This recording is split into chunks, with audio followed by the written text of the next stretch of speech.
joining me in the show is Professor Omer Bartov from Brown University. Welcome, Professor. Hi, thank you for having me. Well, as we said, the U.S. federal law already prohibits anti-Semitic, discrimination or behavior or rhetoric or harassment, by federally funded entities. Why is there a need for the House to pass the bill here, Antisemitism Awareness Act here? My sense is that there are probably two reasons for this. One is the specific context, which is that there have been major protests on campus in American universities that many have, to my mind, erroneously described not only as political protests, but also as having an anti-Semitic character. And so there's been pressure to do something about that. And the Congress has been responding to that. The second is a larger context, which I think is an attempt to regulate speech in the United States in a way that has not happened for a long time, possibly since the 1950s, since McCarthyism. And that has come from both the right and the left, from their own positions, but more importantly, in recent times, from the right wing in Israel, in the United States, and that now has a cause, which is the events that are happening on campuses. And so it's been, in some ways, the events of what's happening in Israel and on campus have been an excuse to try to introduce legislation that can limit speech. But at the same time, Professor, the act was passed with 320 to 91. Obviously, there are, some Democrats, to say the least, supporting this bill too. Yes, it is curious, and I think it's a reflection of what is happening in the United States now, that on the one hand, as I said, on the right, there have been attempts to limit liberal speech, whereas on the moderate left, on the Democratic side, there are quite a number of people who feel that what has been happening on American campuses is in fact expressions of anti-Semitism. I've been to many of these protests. I don't think that is the case, but there is a sense, not least within the Jewish community, which is a strong supporter of the Democratic Party, that is the case, and there's pressure to do something about it. So you have here a meeting of two political, ideological currents over this issue, using what I think is a faulty definition. And the hope is that the Senate, which takes a longer time to debate this, will realize that this is not the right way. As someone who teaches on the Holocaust, on anti-Semitism, on Nazism, on fascism, and on Israel-Palestine, I would find adopting that definition would actually limit my own way of expressing my views on university campuses. Mm-hmm. Well, Professor, you mentioned about Senate debate. How likely it will be approved in the Senate and ultimately becomes a law? Yes, I don't know. The truth is that right now there is a debate, as you mentioned. There is now growing criticism from the right. It's more from fringe elements on the right, but they have an impact on the Senate. And I think there's some elements on the left, and you find that also in opinion columns in various, such as in the New York Times, saying this is not the right way to go. So hopefully the Senate can delay this decision long enough for cooler heads to reign and not to pass this. I'm afraid that if it is passed by the Senate, there's a good chance that President Biden would sign it into law, and that would really be not a good law. And I should say that part of the issue is that there is a tension between freedom of speech and academic freedom. These are not the same things. And when freedom of expression comes to have an impact on academic freedom, on the way you speak on campus and teach on campus, which is really the reason for all this to have started, then you're speaking about severe limits on the way we teach and understand history and reality in the world rather than through an ideological prism. Mm-hmm.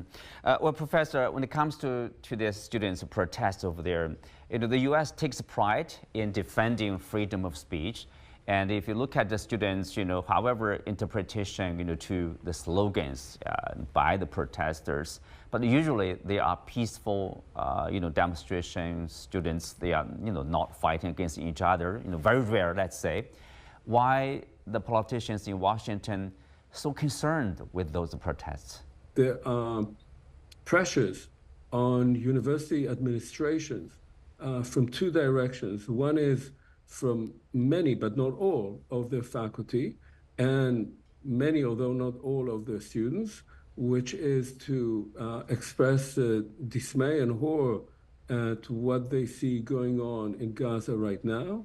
And the other is pressures from their donors, from their supporters, who are often much more right-wing. And this has shown, has exposed the kind of contradiction that you have in many liberal institutions in the United States that have a facade, if you like, or at least express the desire to be diverse, to be open-minded, to be liberal, to accept many opinions. And that's how they attract students.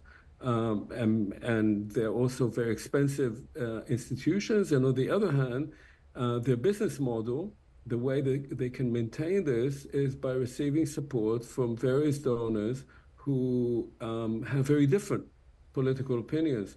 And for a long time, this has been kept sort of under the rug.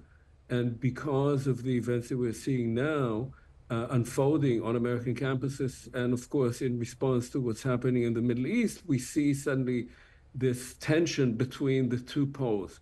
There's some universities, such as Brown University, that have managed to reach an agreement between the students and the administration. But that agreement has immediately caused some influential donors of those universities to pull away from them, using spurious arguments, totally untrue arguments, that the university administration is thereby supporting anti-Semitism on campus or Hamas elements on campus, which is simply untrue. But it shows the extent to which administrators at the universities, their presidents in particular, are coming under pressure from both sides.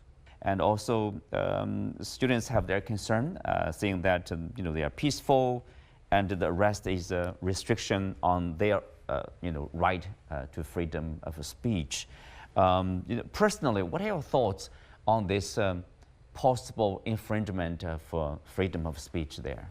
I must say, positively, is that students have become more politically engaged. And when you become more politically engaged, fighting for causes that you believe are just causes, there are prices to be paid. But what has happened now is much worse than that. What has happened now is that there is really an attempt to put students and, if you like, academics and particular opinion in its place, using police force.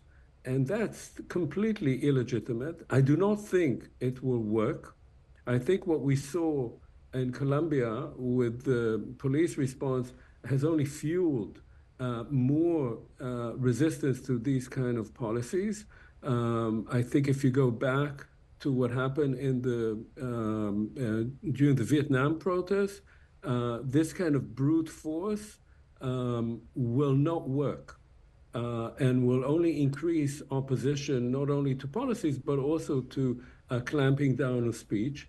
But it may be a long struggle, and it may well not end with the case of Israel, but actually become a serious American domestic issue and struggle for greater rights. And many of the students protesting are, of course, going back not only to the case of Vietnam, but also to what we saw with Black Lives Matter, with other internal domestic American issues that have to do with inequality in the United States itself. Well, lastly, Professor, looking beyond America, if you look at what happened or what's happening in Gaza, with the heavy loss of lives, majority of them being, children, women there.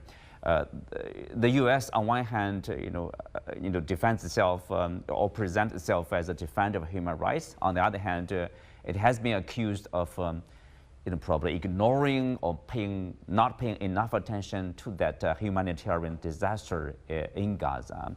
There has been, accusation of double standards or accusation of basically assisting Israel in that respect, causing this crisis. I wonder, what's your opinion on that? Well, this is the main contradiction. The United States has presented itself as a supporter of human rights around the world. It has never been exactly that. It has in the past shown many contradictions in its policies, and we don't have to go through the list. The case of what's happening in the Middle East, even if you look at it from the point of view of American realpolitik, of its actual political interest, national interest, it's finding itself in a dilemma because it is supporting a country that is right now under its current terrible leadership in Israel, is leading the entire region in the wrong direction. And so I think that at some point, simply, first of all, because American national interests, but also in support of humanitarian interests, the United States will have to change its policy. I suspect it will. I think it will happen. But how long that will happen and how harmful this will be to the standing of the United States as a leader of human rights and so forth remains to be seen. In large part, I think maybe in a few months we'll be able to know whether the U.S. has been able to recover its standing or has been led by elements that support Israel, and some of them from Israel, in completely the wrong direction, and will take a much longer time to recover its international position. This has to do also with international institutions such as the International Criminal Court and the International Court of Justice, where the United States plays a major role in having a veto power over decisions by the ICJ when they are brought to the Security Council. And here will be an opportunity for the United States to show that it is actually standing for the rule of international law and not only for its political interests. Well, with that, we come to the end for today's show. Many thanks to our guests. You can also find us on the CGTN app on YouTube. I'm Xu Qinduo. Thanks for being with us. See you next time.